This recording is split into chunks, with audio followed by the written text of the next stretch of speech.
ঢাকা বিশ্ববিদ্যালয়ে অনুষ্ঠিত হয়ে গেল গণযোগাযোগ এবং সাংবাদিকতা বিভাগ অ্যালামনাই অ্যাসোসিয়েশনের যোগাযোগ উৎসব 2025। বিকেল থেকেই বিভাগের বর্তমান এবং সাবেক শিক্ষার্থীদের উপস্থিতিতে প্রাণবন্ত হয়ে ওঠে টিএসসি প্রাঙ্গণ। গল্প ও আড্ডায় মেতে ওঠেন সবাই। পাশাপাশি ছিল সাংস্কৃতিক আয়োজনও। ঢাকা বিশ্ববিদ্যালয়ে গণযোগাযোগ ও সাংবাদিকতা বিভাগ অ্যালামনাই অ্যাসোসিয়েশনের পুনর্মিলনী যোগাযোগ উৎসব 2025। এই আয়োজনে বিশ্ববিদ্যালয়ের টিএসসি প্রাঙ্গণ বিকেল থেকেই ছিল বর্তমান ও সাবেক শিক্ষার্থীদের পদচারণায় মুখর। তাদের সাথে যখন আমরা এক ধরনের মেলবন্ধন করার সুযোগ পাই এই ধরনের যোগাযোগ উৎসব করার মাধ্যমে, তা আমাদেরকে একটা আলাদা ধরনের অনুপ্রেরণা দেয়। সবার সাথে দেখা হয়, এটা একটা অনেক বড় একটা মিলন মেলা। নিজেদের মধ্যে যোগাযোগ, ডিপার্টমেন্টের সিনিয়র জুনিয়রদের মধ্যে যে বন্ডিং, এইটা ক্রিয়েট করা হচ্ছে এই যোগাযোগ উৎসবের মূল থিম বা মূল উদ্দেশ্য। বহুদিন পর পুরানো বন্ধুকে কাছে পেয়ে স্মৃতির ডালি খুলে বসেন সবাই। সেই সাথে মেতে ওঠেন হাসি গান আর আড্ডায়।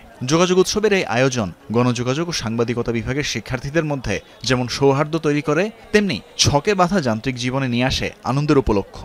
দৃঢ় হয় বিভাগ ও বিশ্ববিদ্যালয়ের সম্পর্ক। যতবারই আসি, যখনই আসি, মনে হয় যে সেই ফার্স্ট ইয়ারেই আছি।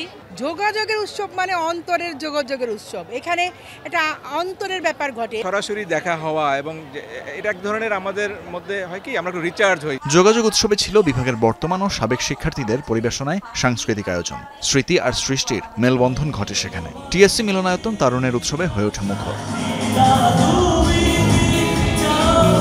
নাচ, গান আর বাঁধ ভাঙা উল্লাসে অসামান্য কিছু মুহূর্তের সাক্ষী হয়ে থাকে বিভাগের শিক্ষার্থীরা।